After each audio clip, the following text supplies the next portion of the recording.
অনেকে বলেন ডাক্তারবাবু লিভার ভালো রাখতে গেলে কোন পানীয় পান করলে আমাদের লিভার ভালো থাকবে। প্রথমে বলি, লিভার ভালো রাখে সেই খাবারগুলো যেই খাবারগুলোতে অ্যান্টিঅক্সিডেন্ট থাকে। এই অ্যান্টিঅক্সিডেন্টগুলো আমাদের শরীরের মধ্যে যে ফ্রি র্যাডিক্যালসগুলো তৈরি হয়, যেগুলো আমাদের শরীরের বিভিন্ন জায়গায় প্রদাহের জন্য দায়ী, সেগুলোকে নষ্ট করে।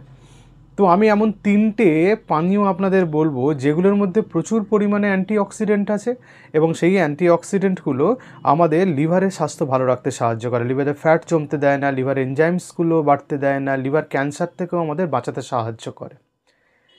এই জিনিসগুলো প্রচুর পরিমাণে খেলে হবে না। সারাদিনে 1 গ্লাস বা 2 কাপ আপনি খেতে পারেন, কিন্তু তার বেশি খেয়ে যে প্রচুর লাভ হয়েছে এরকম কোনো এভিডেন্স পাওয়া যায়নি। সেই খাবারগুলো হচ্ছে গ্রিন টি 1 নম্বর, 2 নম্বর হচ্ছে কফি, আর 3 নম্বর হচ্ছে বিটরুট জুস, মানে বিটের জুস আর কি।